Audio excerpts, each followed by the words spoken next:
नमस्कार दोस्तों, आप देख रहे हैं रेपुटेशन मीडिया। मैं हूं आपका दोस्त राकेश पवार। दोस्तों, रेपुटेशन मीडिया के प्रोग्राम खास शख्सियत में आपका स्वागत है। और आज के प्रोग्राम की खास शख्सियत है एक ऐसी हस्ती जिनका नाम है सूर्य प्रताप सिंह। दोस्तों, सूर्य प्रताप सिंह एक सीनियर एडवोकेट हैं और गौतम बुद्ध नगर का जो कोर्ट है उसमें आप प्रैक्टिस करते हैं। आप बुलंदशहर डिस्ट्रिक्ट में पूर्व में जिला पंचायत सदस्य भी रहे हैं और बहुत शानदार आपका वर्क है, सीनियर एडवोकेट्स हैं। आज हम बात करेंगे उनके जीवन सफ़र और उनका जो वकालत के क्षेत्र में जो योगदान रहा है, जितनी जर्नी उनकी रही है, उन सब बातों पर आज हम उनसे बात करेंगे। तो आइए बात करते हैं सूर्य प्रताप सिंह एडवोकेट साहब से। सूर्य प्रताप साहब नमस्कार। कैसे हैं आप? मैं एकदम ठीक हूँ, आप कैसे हैं? मैं बिल्कुल अच्छा हूँ, बहुत बढ़िया। Thank you. आप गौतम बुद्ध नगर कोर्ट में भी प्रैक्टिस कर रहे हैं जी। तो बेसिकली आप कहाँ के रहने वाले हैं? पवार साहब, मैं बेसिकली तो बुलंदशहर होम डिस्ट्रिक्ट है मेरा जी। और हाई स्कूल मैंने वहीं बुलंदशहर गांव से। कौन सा है आपका? मेरा गांव लखावटी ब्लॉक में गांव धनौरा पड़ता है, आलमगीरपुर धनौरा। अच्छा, धनौरा आपका गांव है। हाँ। तो आपका जो बचपन है? मेरा बचपन गांव धनौरा में बीता जी। हाई स्कूल मैंने वहीं एक सहकारी नगर इंटर कॉलेज है। अच्छा, अपना एजुकेशन अपनी वहीं मैंने से हाई स्कूल वहाँ से किया। ओके।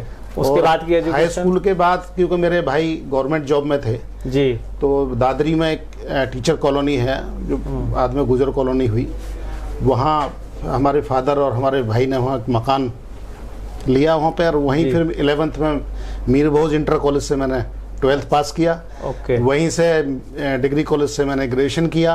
ओके। उसके बाद MMH कॉलेज से मैंने PG किया हिस्ट्री में और फिर लॉ भी MMH कॉलेज गाजियाबाद तो से आपने किया। PG करने के बाद लॉ किया? हाँ, PG करने के बाद मैंने लॉ किया।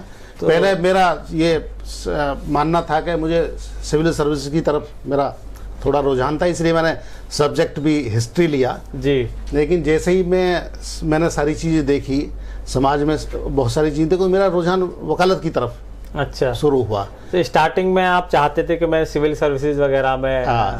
स्टार्टिंग में मेरा मन था, मैंने जो सब्जेक्ट लिए थे उस हिसाब से लिए थे, लेकिन मैंने फिर बाद में सोचा कि लॉ की जो भावना है लॉ करने की, वो कैसे उत्पन्न हुई? मतलब विचार एक्चुअली कैसा है? हमारे कोई फोर फादर या हमारे परिवार में कोई इस फील्ड से नहीं था, लेकिन इस फील्ड में जो चैलेंजेस थे वो मैंने काफ़ी सुने हुए थे। तो मुझे लगा कि यार ये प्रोफेशन है कि जिसको चुना जा सकता है और ये इतना बड़ा फील्ड है कि इसमें कि आप कितनी भी दौड़ लगा लें जी जी तो कोई आपकी रुकावट नहीं है, कोई बाउंडेशन नहीं है कि आप जितनी मेहनत करेंगे, जितने आप पढ़ेंगे, जितना आप इस प्रोफेशन में अंदर तक जाएंगे, उसको आपको बहुत बड़ा फील्ड है, बहुत बड़ा समुद्र है जी। तो इसमें रोज हम यहाँ सीखते हैं, इसलिए मेरा रुझान वकालत की तरफ रहा। चलिए, बहुत बढ़िया। तो घर में आपके कौन कौन लोग हैं? घर में मदर फादर मेरे एक्सपायर हो चुके हैं। 2010 में मेरी माता जी एक्सपायर हो गई थी जी।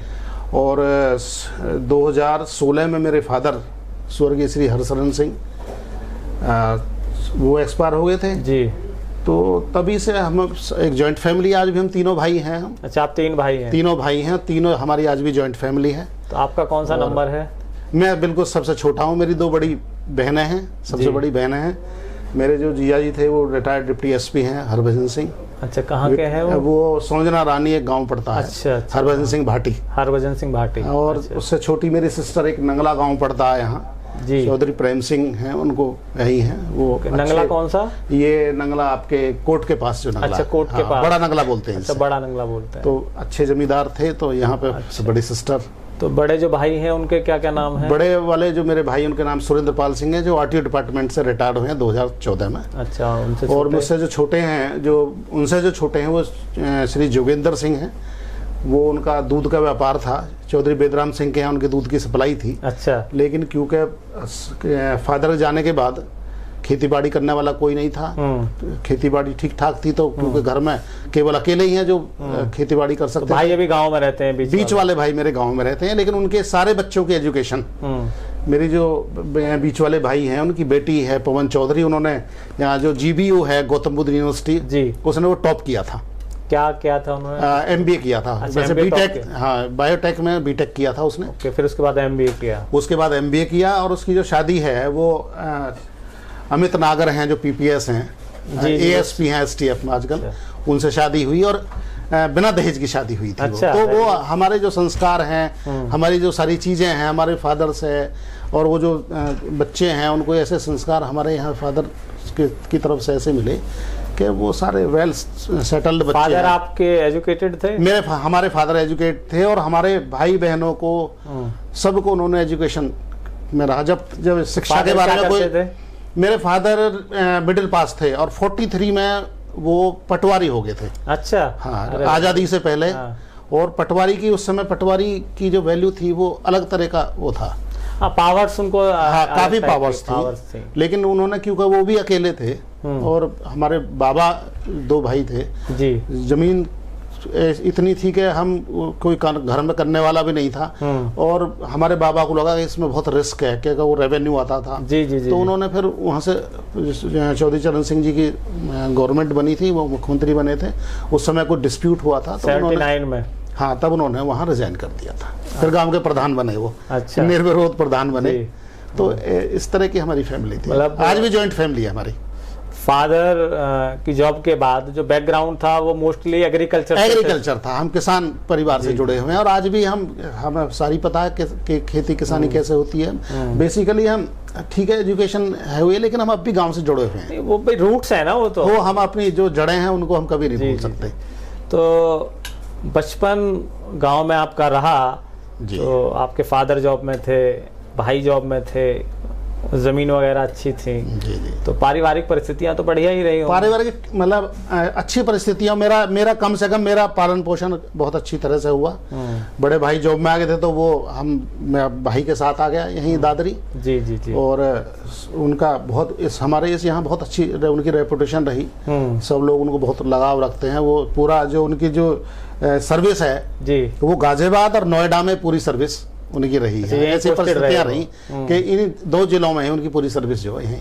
तो आप की शादी, तो मेरी शादी गांव है कोटला मुबारकपुर साउथ एक्स में है, दिल्ली में। हाँ, दिल्ली में हुई थी 95 में। मेरी एक बेटी है जी, वो भी CLC जो यूनिवर्सिटी है जी, DU दिल्ली यूनिवर्सिटी से, उसने पहले इंग्लिश ऑनर्स किया, उसके बाद उसने लॉ किया CLC से और उसका मैंने रजिस्ट्रेशन करा दिया है। अब वो तैयारी कर रही है PCSJ के लिए। ओके। और क्या बच्चे हैं आपके पास? मेरा एक बेटा है, वो DU में सेकंड ईयर है उसका भी। अच्छा, बेटा छोटा, बेटी बड़ी? बेटा छोटा, बेटी मेरी बड़ी है। तो मैडम हाउसवाइफ? हाँ, मैडम हाउसवाइफ है। चलिए, बहुत अच्छे। तो बेटी को भी आपने अपने प्रोफेशन में? हाँ, बेटी का मैंने बच्चों पे कभी दबाव नहीं बना के तुम ये बनो, लेकिन बच्चों का मन, चॉइस थी। हाँ, चॉइस थी कि नहीं, हमें उन्हें लगा कि हाँ कि ये अच्छा प्रोफेशन है, नोबल प्रोफेशन है, इसमें बहुत सारी चीज़ें हैं जो हम कर सकते हैं, समाज के लिए भी कुछ कर सकते हैं। जी जी जी। तो जब आपने लॉ MMH कॉलेज से कर ली तो फिर प्रैक्टिस आपने कहाँ स्टार्ट की? मैंने प्रैक्टिस गाजियाबाद में, मैंने 94 में मैं का पास आउट हूँ। ओके। लेकिन मेरा रजिस्ट्रेशन जो है वो 1995 में हुआ। जो मेरे बैच के थे, कुछ लोगों के 94 में हो गए थे लास्ट ईयर में जाके। तो मेरा फरवरी या मार्च में मेरा रजिस्ट्रेशन हुआ 1995 में। 95 में आपका रजिस्ट्रेशन हो गया। और गाजियाबाद में मैंने प्रैक्टिस शुरू की। तो और हरिश्चंद्र भाटी जी हैं मेरे जो सीनियर थे। मतलब उनको एज ए गुरु मानते हैं आप या क्या? नहीं, वो गुरु हैं भाई हमारे, जिस प्रोफेशन से हम आए हम बिल्कुल गुरु हैं और हमेशा गुरु का सम्मान करना चाहिए और आज भी मैं करता हूँ उतना ही। वो हरिश्चंद्र भाटी, आप उन्हीं की बात कर रहे हैं जो मिनिस्टर भी रहे हैं? हाँ, वो बसपा सरकार में वो दर्जा प्राप्त मिनिस्टर रहे। जल बोर्ड के उपाध्यक्ष रहे थे। हाँ, वो मतलब दर्जा प्राप्त मंत्री रहे थे वो। तो उनके साथ मैंने प्रैक्टिस शुरू की। ओके। तो वहाँ कितने अपॉर्चुनिटी ये मिली मुझे वहाँ के 95 में, वो नोएडा महानगर के अध्यक्ष बन गए बीजेपी के। अच्छा, वो तो मुझे जो चैम्बर पे मैं अकेला ऐसा आदमी था जो मुझे पूरा वर्कलोड मुझे करना पड़ा, तो मुझे वहां से बहुत कुछ सीखने को मिला। हमारे 2 मुंशी थे हमारे पास, उनकी प्रैक्टिस पुरानी प्रैक्टिस थी, तो वो जो फाइलें थी वो सारे जो भी मुझे ही करना होता था, पढ़ के मुझे करूँ। हरिश्चंद्र भाटी तो पहले शायद बुलंदशहर भी प्रैक्टिस करते थे। नहीं, वो उन्होंने गाजियाबाद में, अच्छा, गाजियाबाद से एमएच कॉलेज से उन्होंने, वो भी पास आउट थे, वहीं गाजियाबाद में प्रैक्टिस शुरू की।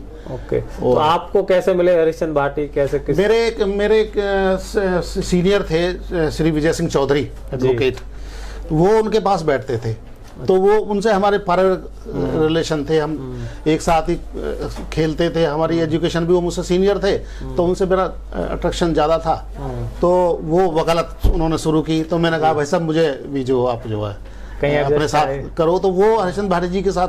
अच्छा, आपके सीनियर उनके साथ करते थे, तो फिर आप भी उन्हीं के साथ? तो मैं भी जो है, मैं विजय सिंह चौधरी ने मुझे वहाँ बैठाना शुरू करा। 23 मार्च से मैंने शुरू किया था। 95? हाँ, 95 में। कितने टाइम? 94 में शुरू किया था। अच्छा, 94 जब मेरी मतलब एजुकेशन, मैंने एग्जाम दे दिए थे, तभी मैंने शुरू कर दिया। अच्छा, आपने तभी शुरू कर दिया? हाँ, शुरू कर दिया, क्योंकि मेरा पहले से मोटा ही था कि मुझे वकालत करनी है। तो कितने टाइम आप गाजियाबाद में प्रैक्टिस में रहे? मैं 99 तक, 1999 तक मैं गाजियाबाद में रहा। तो गौतम बुद्ध नगर, और जैसे ही यहाँ इनॉग्रेशन हुआ, जो जस्टिस भंवर सिंह थे हमारे, जो एजे थे, उन्होंने फेज 2 में किराए की बिल्डिंग नोएडा से ली थी जी। तो वहीं पे फिर हमारा जो डिस्ट्रिक्ट कोर्ट है वहाँ स्टार्ट किया। पहले हमारे जो डिस्ट्रिक्ट जज थे अलाराम साहब थे जी, और बहुत सुलझे हुए, बहुत अच्छे आदमी थे। मतलब आपका गौतम बुद्ध नगर डिस्ट्रिक्ट बनने के बाद जैसे ही यहाँ कोर्ट की एस्टेब्लिशमेंट हुआ, तो तभी आप यहाँ के अपनी प्रैक्टिस, हम पहले दिन ही फाउंडर, मतलब फाउंडर हम यहाँ रहे। और हमारी बार का यहाँ वो बार एस्टेब्लिश हुई, बार नई बार बनी, रजिस्ट्रेशन कराया। और ऋषिपाल नागर जी हमारी बार के जो उन्होंने बार का बनाई, तो पहले अध्यक्ष ऋषिपाल नागर जी, संस्थापक अध्यक्ष। कहाँ के थे ऋषिपाल? ऋषिपाल जी कचड़े के रहने वाले हैं, सीनियर एडवोकेट हैं। अच्छा। और श्री नगसेन चंदेल जी जो हैं, चंदेला, वो हमारी बार के सेक्रेटरी थे, पहले सेक्रेटरी थे। उसके बाद हमारी बार एक या 1.5 साल बाद बार में चुनाव हुआ, और मैंने भी कंटेस्ट किया बार का, एज ए सेक्रेटरी मैं कैंडिडेट था। इंद्रवीर सिंह अध्यक्ष थे जी। तो उस समय इंद्रवीर सिंह अध्यक्ष बने, और मैं देवता के रहने वाले। हाँ, देवता के पूर्व मंत्री श्री तेज सिंह जी के बेटे हैं ना, और खुद वो बहुत बड़े नेता हैं। और हमारे यहाँ वो यहाँ से नोएडा दादरी विधानसभा का बसपा से चुनाव भी लड़े। तो आप जब वो अध्यक्ष थे तो आप उनके सेक्रेटरी थे? मैं उनका सेक्रेटरी नहीं था, मैं बार का सेक्रेटरी था। मतलब हाँ, उन्हीं के उसमें बार के सेक्रेटरी मैं बार का सेक्रेटरी। जी भाई, वो तो पद की डेजिग्नेशन है, उसमें कोई ऐसा नहीं है। जी। तो आप यहाँ गौतम बुद्ध नगर जो कोर्ट प्रैक्टिस कर रहे हैं, तो यहाँ कौन सा आप लॉ? मैंने क्रिमिनल या मैंने स्टार्टिंग में मैंने सिविल भी किया, रेवेन्यू भी किया, लेकिन पिछले 15 साल से मैं केवल क्रिमिनल साइड देखता हूँ, या मैट्रिमोनियल जो डिस्प्यूट्स हैं वो देखता हूँ। इसके अलावा मैं सिविल नहीं देखता।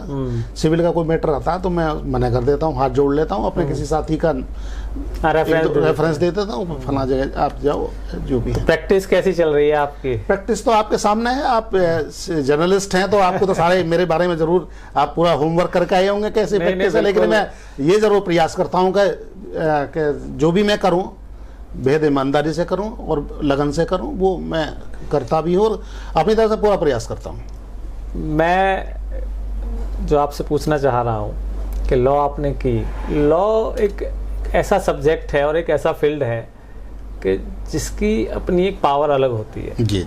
और ये पावर आपकी अपनी कैपेबिलिटी से आती है। जी। और जब हमें ये पावर मिलती है तो यहाँ हमारे पास जो भी लोग कोर्ट में आते हैं, बेचारे दलित, पिछड़े, वंचित, दुखी, परेशान, इसी तरीके के लोग तो आते हैं कोर्ट के अंदर। जी। तो सेवा भाव से आपकी क्या पोजीशन रहती है? पवार साहब, मैं आपको बताऊं कि जब भी मैंने प्रैक्टिस शुरू की थी, क्योंकि हम बड़े साधारण परिवार से हम लोग आए थे, और 90% जो लोग हैं इस प्रोफेशन में आते हैं वो उनके फादर या वो किसी लॉ फर्म से या किसी से नहीं जुड़े हुए हैं। क्योंकि हम ग्रामीण उससे आए हैं तो हमने मुसीबतें देखी हैं। जी। हमने मुसीबतें देखी है। नए जो एडवोकेट्स हैं उनके सामने क्या प्रॉब्लम्स होती हैं, उनके पास चैम्बर्स नहीं होते हैं, शुरू में उनके जो आजीविका के लिए परेशानियां होती हैं, तो वो सब चीज़ें हमने झेली हैं। मुझे पता है कि कितने कष्ट नए एडवोकेट को होते हैं। तो उन सब चीज़ों से हम निकल के आए हैं। तो मैं, ऐसा नहीं है कि मैं सारे पैसे के लिए उसे, मैं 20% जो काम है मैं चैरिटी के लिए करता हूँ। मैं गरीब, मेरे पास मेरे मुंशी हैं आसाराम जी, मैंने उनको इंस्ट्रक्शन दे रखी है, यदि कोई भी गरीब आदमी किसी को कोई प्रॉब्लम है तो उनके केस के बारे में उनको देखना, उनकी आर्थिक स्थिति कैसी है, तो उनको उसकी मदद करनी है, उस हिसाब से मैं मदद करता हूँ। देखो, हम लोग मीडिया से जुड़े हुए हैं और मीडिया समाज का आईना होता है जी। और हम लोग जब समाज के अंदर होते हैं तो हमें बहुत लोग इस तरीके के मिलते हैं जी। कोई बेचारा परेशान है, कुछ है, तो हम भी कोशिश यही करते हैं कि भाई उनकी मदद हमारे लेवल से हो जाए। और मेरी कोशिश ये होती है कि जिस भी फील्ड में उनको मदद की ज़रूरत होती है तो हमारे यार दोस्त मिलने वाले होते तो उनको बोल देते हैं कि भाई ये बेचारे गरीब आदमी हैं, परेशान, इनकी मदद कर दो। नहीं, मैं आपको बताऊं, तो ऐसी एक्सपेक्टेशन आपसे भी की जाए। बिल्कुल बिल्कुल, आपको यकीन आ जाएगा जी कि यहाँ जितने भी पॉलिटिकल पार्टीज के लोग हैं, जो भी आंदोलन हुए हैं, जैसे देहात मोर्चे का उस समय बहुत नाम था, उनके आंदोलन हुए, कोई जो भी पॉलिटिकल पार्टी है उसका कोई आदमी किसी भी वजह से 151 में या कैसे भी बंद होकर आता, तो मैंने ये नहीं देखा किस पार्टी से है वो। जी। और मैंने अलग से जाके जो कहीं वकालतनामा लगाना तो मैंने अलग से जाके मदद की है। ये पॉलिटिकल पार्टी के हर आदमी इस जिले का बता देगा कि मैंने कभी भी उस बारे में, जो सामाजिक लोग हैं, जो सामाजिक उसके लिए काम करते हैं, तो मैंने हमेशा फ्री ऑफ कॉस्ट अपनी सेवा भाव से काम अच्छी बात है।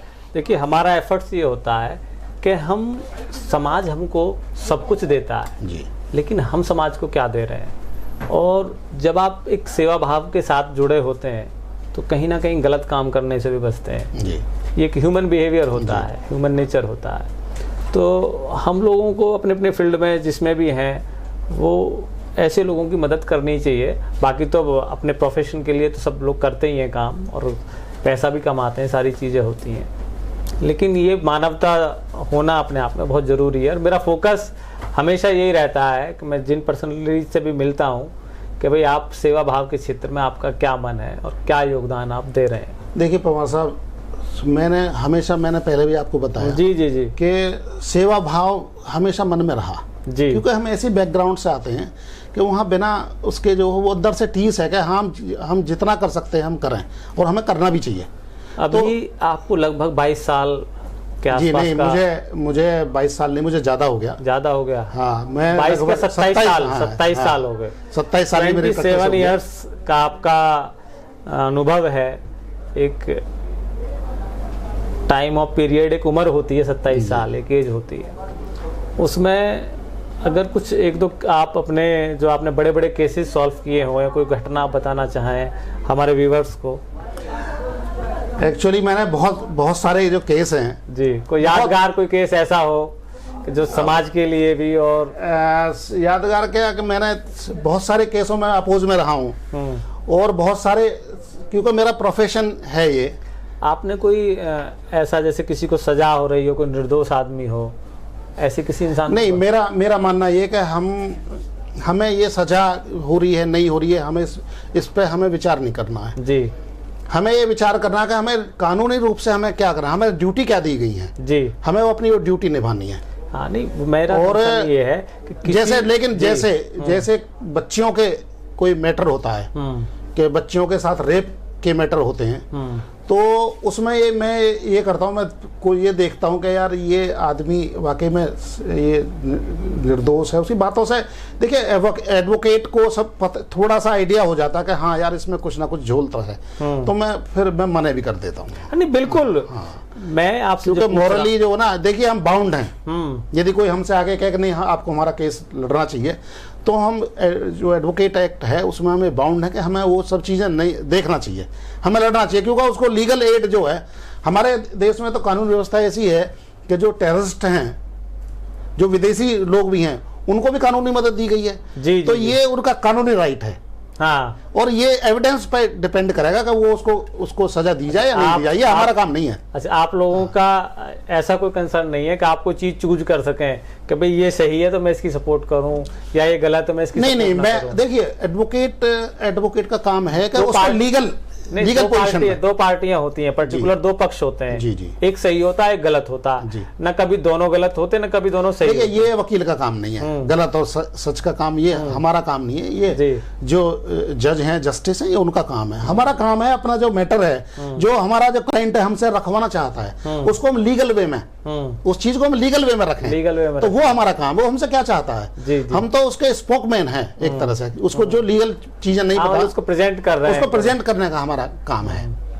तो हमें ये नहीं देखना कि भाई वो इसका क्या फेट को होगा, ये तो कोर्ट को तय करना होता है। जी जी जी। और बहुत देखिए मैं बता रहा हूँ, एडवोकेट का एक ऐसा प्रोफेशन है कि मैं 1000 लोगों में भी ये दावे से कह सकता हूँ कि ये बहुत ही नोबल और बहुत ईमानदारी का पेशा है। जी जी जी जी। और कोशिश ये सभी लोग एलिगेशन लगते हैं, लेकिन कोशिश ये है कि मैं नहीं मानता कि इसमें कोई आदमी जो है इस प्रोफेशन के प्रति कोई अपना बेईमानी करता होगा।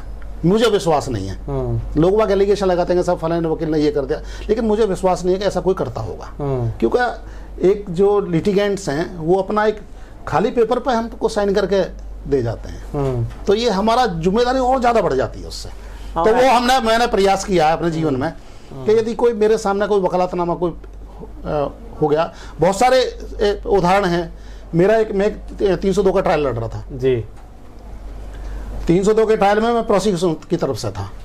हमारे बुलंदशहर का मामला था जी। उसमें समाज के लोगों ने फैसले के लिए बात आई, तो मेरे पास मेरे फादर और एक प्रधान जी थे, तेजपाल सिंह, वो मेरे पास आए कि भाई ये मामला ऐसा ऐसा, इसमें तुम फैसला करवा दो। तो मैंने उनकी बात तो सुनी क्योंकि मेरे बुजुर्ग आए थे। जी जी जी। लेकिन मैंने अगले दिन मेरे पास मेरा क्लाइंट आया, मैंने कहा भाई मेरे पास मेरे फादर और प्रधान जी तेजपाल सिंह बहुत रेपुटेड आदमी हैं, वो मेरे पास आए हैं। तेजपाल सिंह हमारे गांव के प्रधान थे। अच्छा, गांव के प्रधान। हाँ।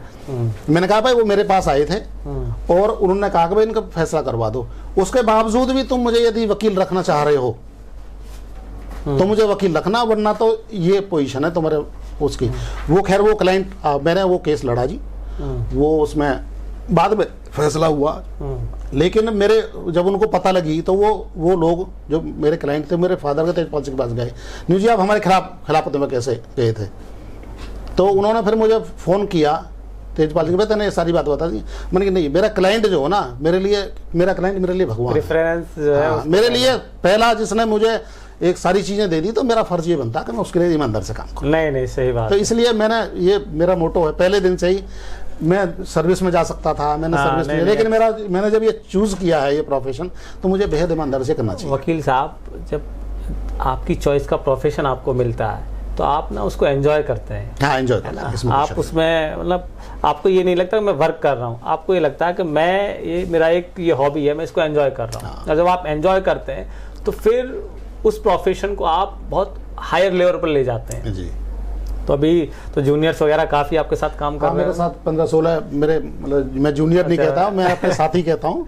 साथी है। और मैंने एक और बात है, मेरे पास जो भी एडवोकेट आते हैं, मैंने आज तक किसी से ये नहीं कहा कि तुम मेरे पास मत बैठो। हाँ, नहीं, अच्छी बात है। और क्योंकि मुझे पता है कि वो कितने कोई भी आदमी आता है, मैं भी नया आया था तो मुझे भी ये लग रहा था, यदि मुझे उस समय कोई कह देता कि नहीं मेरे पे यहाँ नहीं बैठो वहाँ बैठो, तो मुझे कितना खराब लगता। अब इनके अंदर बहुत सारी चीजें छुपी हुई हैं। कल को इनमें से बहुत सारे लोग बहुत आगे जाएंगे, अच्छे प्रोफेशन में जाएंगे, कहीं सर्विस में जाएंगे, कहीं कोई जज बन सकता है। तो मैं ये तो टैलेंट है इनका इसमें, लेकिन इसलिए मैं इनको अभी ये आपका जो सोचना है ये बहुत अच्छा है, क्योंकि देखिए फ्यूचर में किसी का कुछ पता नहीं। हाँ, कुछ पता नहीं, लेकिन इसलिए आपके यहाँ कोई आदमी आ रहा है तो कुछ ना कुछ आपसे एक्सपेक्टेशन लेकर आता है। नहीं, मेरे इस कचहरी में लगभग 60-65 जो मेरे साथ वकालत करके अलग चैम्बर लेके रहे हैं, उन 60-65 जो जितने भी मेरे यहाँ से एडवोकेट्स गए हैं, सब वेल सेटल्ड हैं।